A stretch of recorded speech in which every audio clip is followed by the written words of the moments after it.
नमस्कार। नवरात्रि का तीसरा दिन और हम बात करेंगे माँ दुर्गा के तीसरे स्वरूप माँ चंद्रघंटा की। आज हम उनकी पूजा विधि को बहुत ही सरल तरीके से समझेंगे ताकि हम सब उनका आशीर्वाद पा सकें।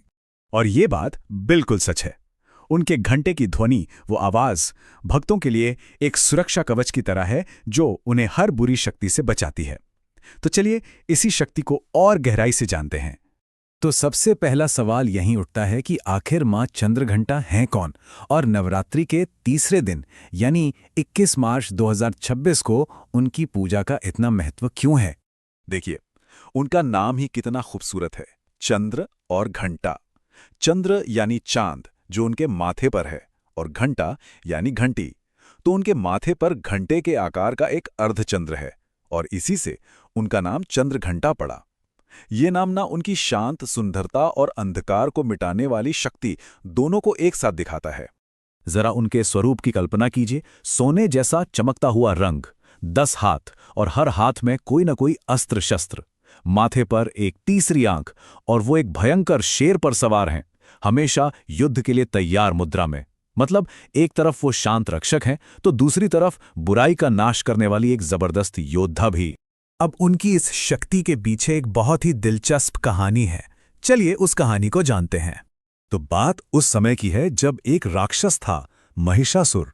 उसने देवताओं पर हमला कर दिया। वो स्वर्ग पर कब्जा करना चाहता था और पूरे ब्रह्मांड में उथल-पुथल मचा दी थी। हालत ये हो गई थी कि देवता भी बेबस हो गए थे। तो एक तरफ तो देवता महिषासुर के डर से भाग रहे थे।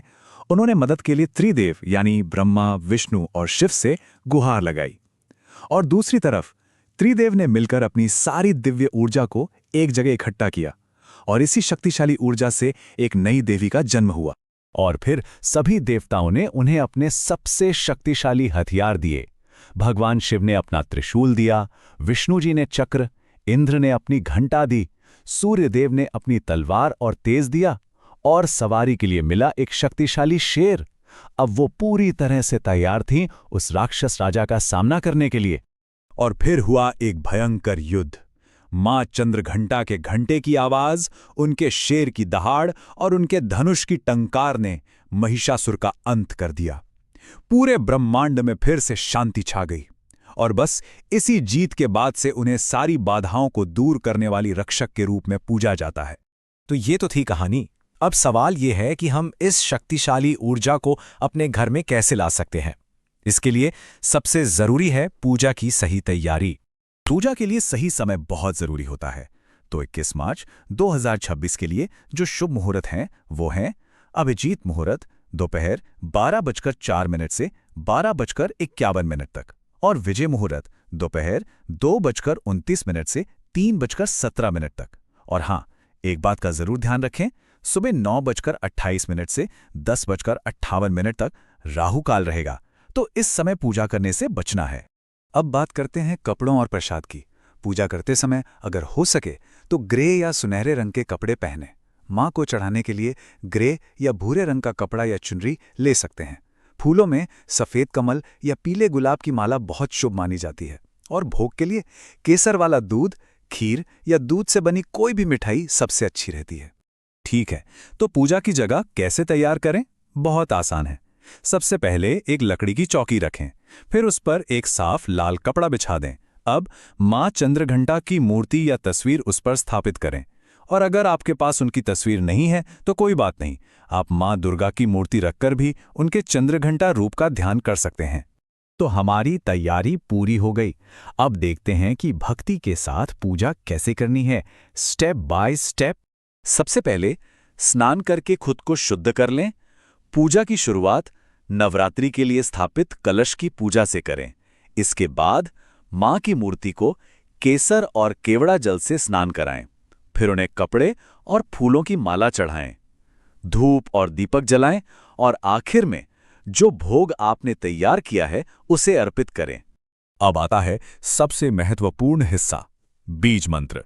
ये है ओम ऐं ह्रीं क्लीं चंद्रघंटाय नमः। ये मंत्र पूजा का सार है। इसका पूरे ध्यान के साथ 108 बार जाप करना चाहिए। और हाँ, मनोकामना पूर्ति के लिए एक खास उपाय भी है। जो दीपक आपने जलाया है उसकी लौ को बिना पलक झपकाए देखिए और अपने मन में अपनी इच्छा को दोहराइए। ऐसा माना जाता है कि इस तरह ध्यान लगाने से आपकी प्रार्थना सीधे देवी तक पहुंचती है। पूजा के अंत में घंटी बजाएं, आरती करें और अगर पूजा में कोई भी भूल चूक हो गई हो तो उसके लिए क्षमा मांग लें। यहाँ घंटी बजाना बहुत खास है। कहते हैं कि इसकी आवाज़ घर से सारी नकारात्मक ऊर्जा को दूर कर देती है और हमें ईश्वर के और करीब ले आती है। तो चलिए अब जानते हैं कि इस पूजा से हमें कौन-कौन से आध्यात्मिक फल और आशीर्वाद मिलते हैं। माँ चंद्रघंटा की पूजा से सबसे पहले तो अहंकार और मन के डर खत्म होते हैं। उनके शेर की तरह ही साहस और निडरता मिलती है। लंबी उम्र, अच्छे स्वास्थ्य और समृद्धि का आशीर्वाद भी मिलता है। कहते हैं कि सारे पाप और जीवन की बाधाएं दूर हो जाती हैं और आखिर में मन को शांति, सुंदरता और सौभाग्य मिलता है। तो यही सबसे अहम बात है।